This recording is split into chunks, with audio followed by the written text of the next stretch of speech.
McDonald's is a real estate business. That might sound surprising. After all, who hasn't at least once in their lifetime indulged in the glorious experience that is a Happy Meal? You might know McDonald's as that fast food chain that sells hamburgers and fries, but trust me, it goes way deeper than that. That's why this week on Behind the Business, we'll be looking at the world's second largest restaurant chain, McDonald's. Few things sound as Irish as the name MacDonald. It's an interesting name. The Mac part means son, while Donald comes from a Gaelic name that means ruler of the world.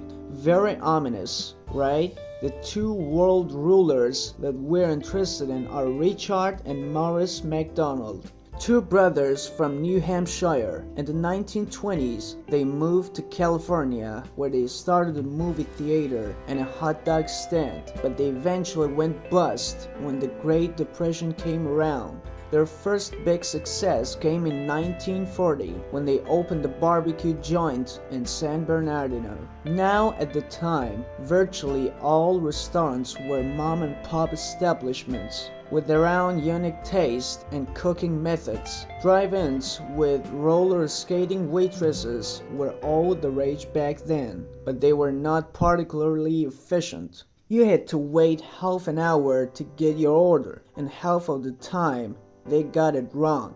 McDonald's barbecue was no different, and although it did turn a profit, the brothers knew they could do better. They realized that most of their income was coming from just three products: hamburgers, French fries, and Coke. And after running the place for 8 years, the brothers decided to make a radical makeover. They dropped most of their menu and focused on their best sellers. And then they redesigned the entire kitchen around that. The cooking process started to look like an assembly line, which allowed the brothers to fill customer orders in as little as 30 seconds.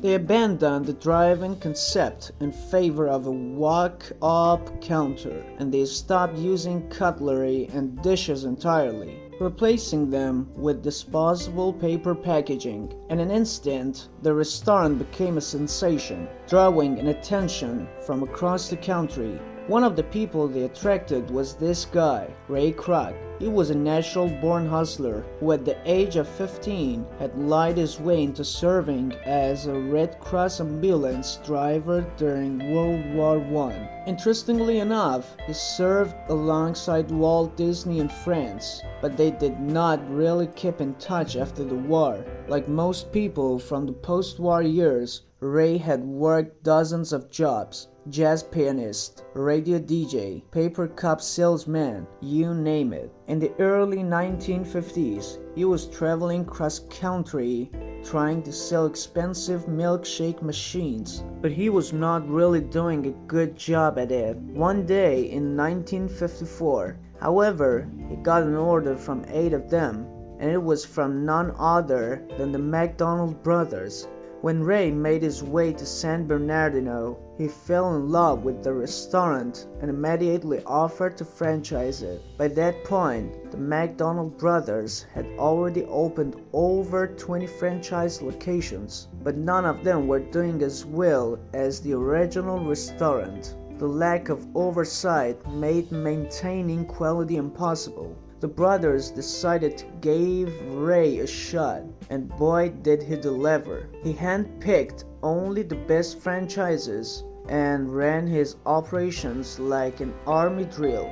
In the span of just 6 years, Ray built 100 McDonald's restaurants, while the MacDonald brothers were basically managing their own joint. Ray eventually grew tired of them. They'd reap 0.5% of all sales for doing nothing, while roadblocking Ray's suggestions for improving the franchise. To cut them out, Ray figured out a brilliant strategy. He would buy the land all future restaurants would be built upon, and then he would lease it to his franchises. This way, Ray got to keep almost all of the profits from the business. while leaving the McDonald brothers empty-handed.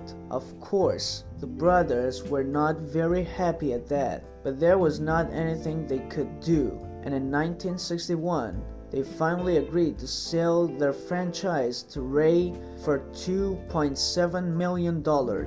With the brothers out of the way, Ray stepped on the accelerator, implementing all the changes he had wanted to, like redoing the logo and creating a mascot.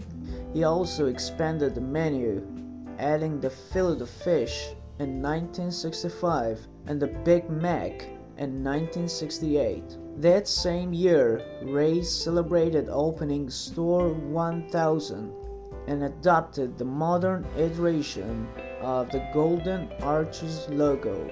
Throughout the next decades, McDonald's would keep expanding, and not just in the United States. They pioneered breakfast fast food with the introduction of the Egg McMuffin in 1972.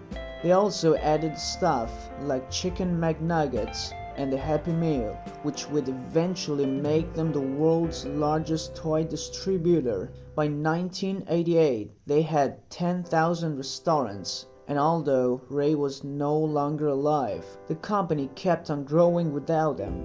Thanks to their iconic Hamburger University, the McDonald's franchise had some of the best trained managers in the fast food industry.